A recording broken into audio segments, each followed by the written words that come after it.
প্রেগন্যান্সির stretch mark কিভাবে প্রতিরোধ করবেন?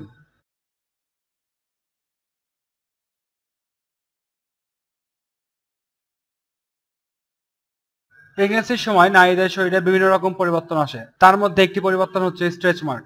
গর্ভাবস্থায় এই ধরনের দাগ হওয়াটা অনিবার্য।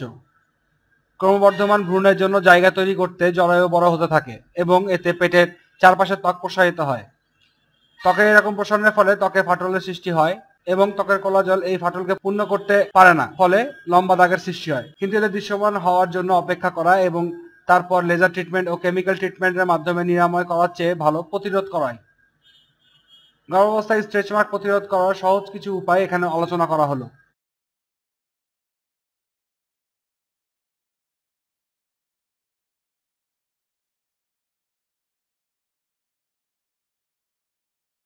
পানি পানি শরীরকে বিষমুক্ত করতে সাহায্য করে এবং আপনার ত্বকের স্ট্রেচের চাপকে মানিয়ে নিতে সাহায্য করে। তাই গর্ভাবস্থায় অবশ্যই 6 থেকে 8 গ্লাস পানি পান করুন।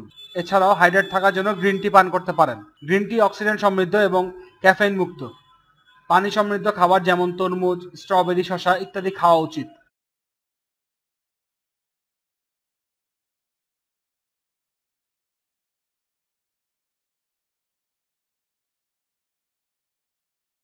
ভিটামিন ভিটামিন এ, ই ও সি ত্বকের জন্য অত্যন্ত উপকারী।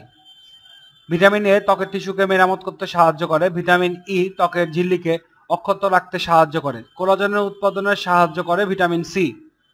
কোলাজেন ত্বকের স্থিতিস্থাপকতা বজায় রাখতে সাহায্য করে এবং ত্বককে কোষের পুনর্জন্ম হতে সাহায্য করে। ওমেগা 3 ফ্যাটি অ্যাসিড সমৃদ্ধ খাবার আপনার খাওয়া উচিত, কারণ এটি শুধু আপনার ত্বকের পর্দাকে স্বাস্থ্যবান করবে না, বরং আপনার ত্বককে প্রাকৃতিক ও স্বাস্থ্যকর উজ্জ্বলতা দান করবে। পালং শাক, স্ট্রবেরি, বাদাম, বীজ, গাজর, মিষ্টি আলু, আম, আখরোট এবং ডিম এইসবে ভিটামিন থাকে এবং আপনাকে স্ট্রেচ মার্ক মুক্ত ত্বক দিতে পারে, যা গ্যারান্টি দিয়ে বলা যায়।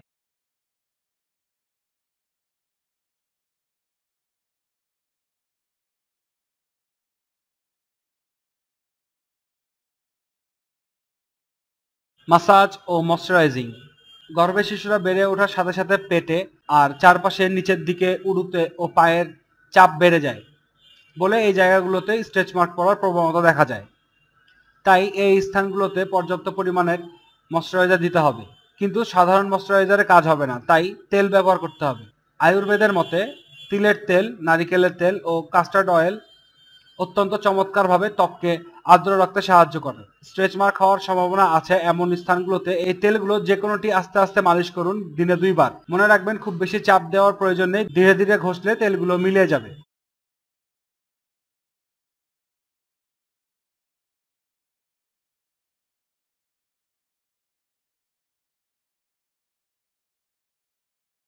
অক্সফলিয়েট অক্সফলিয়েট করলে মরা চামড়া দূর হয় এবং নতুন কোষ জন্মগ্রহণ করে। রক্ত চলাচল বৃদ্ধি পায় এবং স্ট্রেচ মার্ক গঠন প্রোহিত হয়। বিশেষজ্ঞরা বলেন ত্বকের লম্বা দাগ এড়িয়ে যাওয়ার জন্য ময়শ্চারাইজিং এর মতো অক্সিফলিয়েট এর অনেক গুরুত্বপূর্ণ। গর্ভাবস্থায় অক্সিফলিয়েটের জন্য শুকনো ব্রাশ দিয়ে পা থেকে উপর দিকে ব্রাশ করুন, তারপর গরম পানি দিয়ে গোসল করে নিন, অথবা গরম পানিতে গা ভেজানোর পর ধুন্দল দিয়ে শরীর মাজুন। গোসলের পর অবশ্যই ময়শ্চারাইজার লাগান।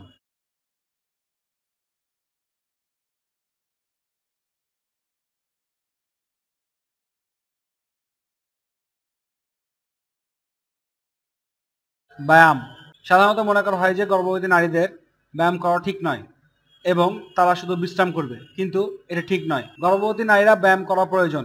ব্যায়াম করলে অভ্যন্তরীণ জন্ম প্রক্রিয়া সহজ হয় এবং লেবার পেন ম্যানেজ করতে সাহায্য করে।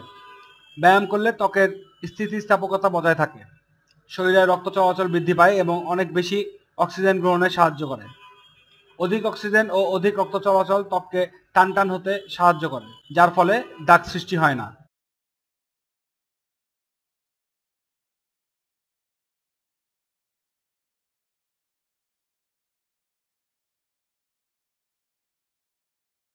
যদি আপনি প্রেগন্যান্সির সময় ব্যায়াম করতে চান, তাহলে আপনার চিকিৎসকের পরামর্শ নিয়ে তারপর শুরু করুন। হাঁটা, সাঁতার কাটা, অ্যারোবেটিক্স ও কার্ডিওভাস্কুলার ব্যায়ামগুলো প্রেগন্যান্সির সময় অনায়াসে করা যায়। তবে পিঠে চাপ পড়ে বা বেশিক্ষণ দম বন্ধ করে রাখতে হয় এমন ব্যায়ামগুলো প্রেগন্যান্সির সময় করা যাবে না।